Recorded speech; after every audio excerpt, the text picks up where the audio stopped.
The borough of Staten Island has long been associated to organized crime. One historical event took place in 1984 as Staten Island was chosen as the location of a commission meeting.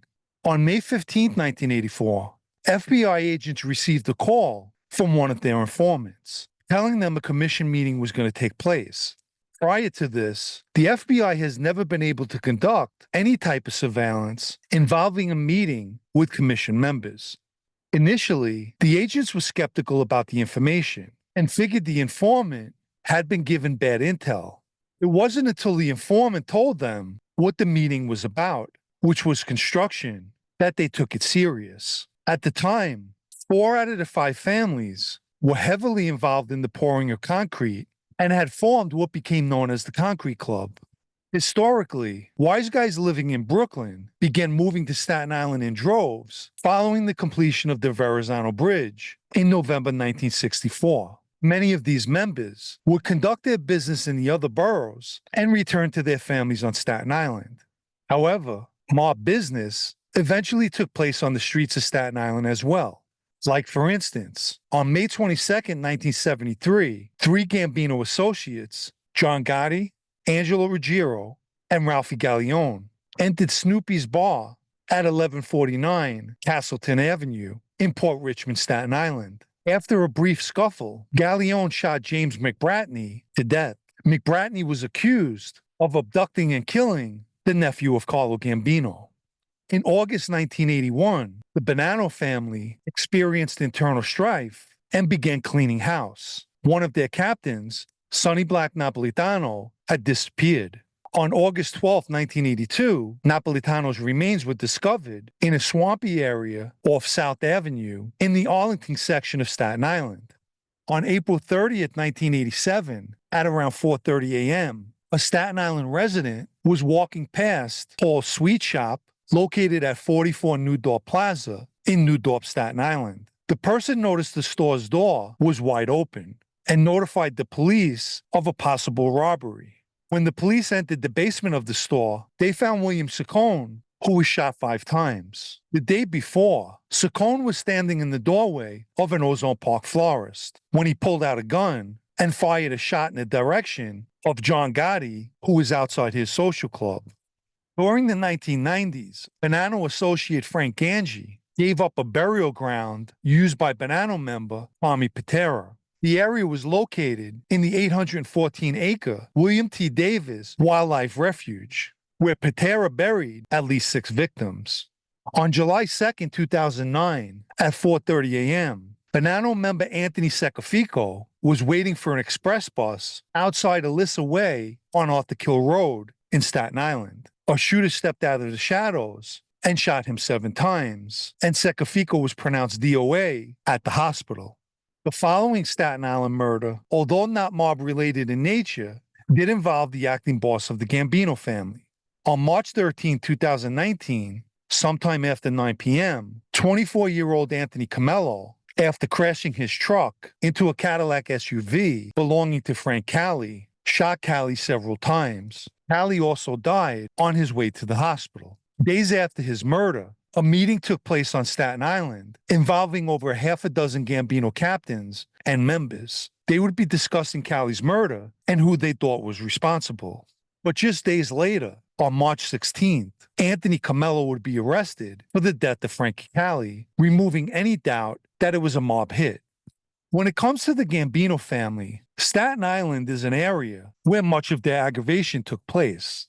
Like back in February 2008, when 62 people were arrested, and 25 of them were Gambino members and associates.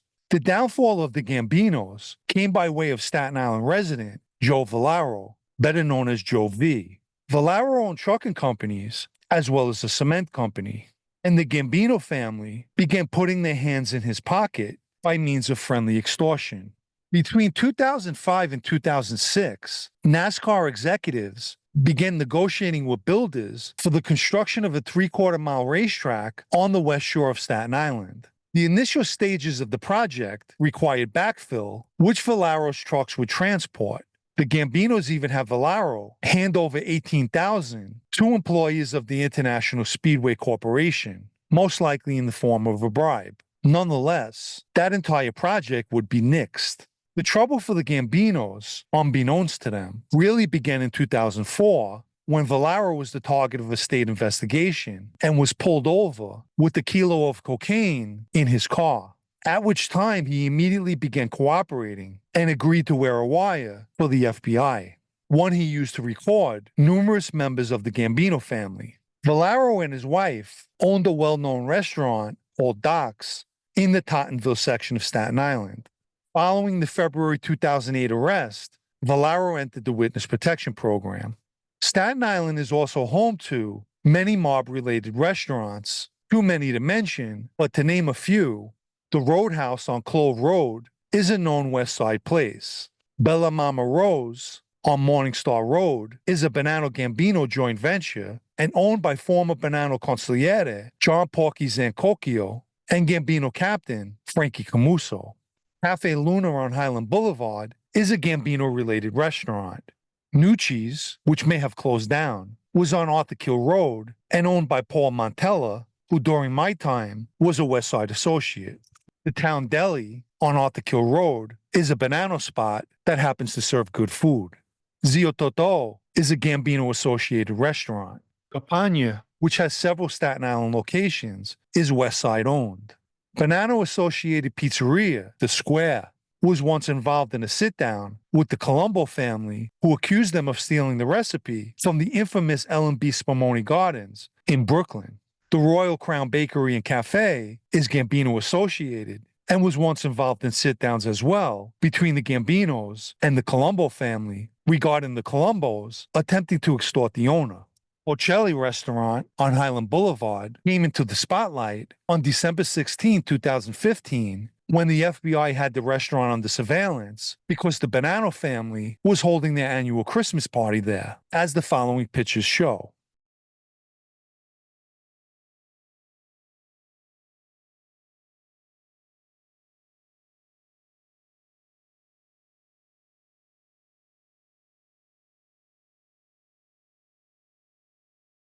Staten Island was also the location in April 2013 of a Lucchese induction ceremony at this house, which I was involved in. Our captain at the time, Big John, not only lived on Staten Island, but also owned a cigar lounge on Page Avenue in Tottenville, which was our meeting place. Paul Castellano lived in his infamous White House on Toad Hill. His underboss, Tommy Bellotti, also was a Staten Island resident, as well as Gambino member Joe the Cat Lafort and Gambino captains Danny Marino, Ernie Grillo, and Frankie Camuso, as well as the family's consigliere, Mickey Boy Paradiso. Please remember to like this video if you haven't already. And for anyone who'd like to show appreciation for videos like this, or help me keep this podcast going, you can do so by the Super Thanks icon down below, or the PayPal Cash App links in the video's description.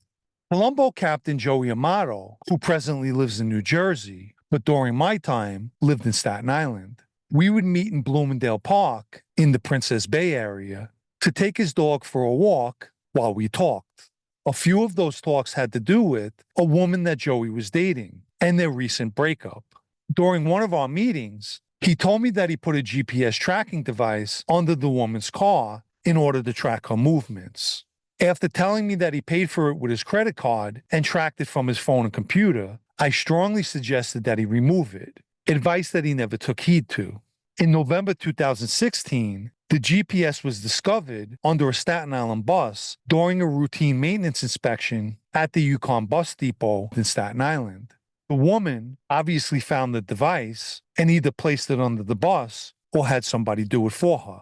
That GPS led to a much larger investigation into Amato's Staten Island crew, which resulted in them all being indicted and receiving prison sentences.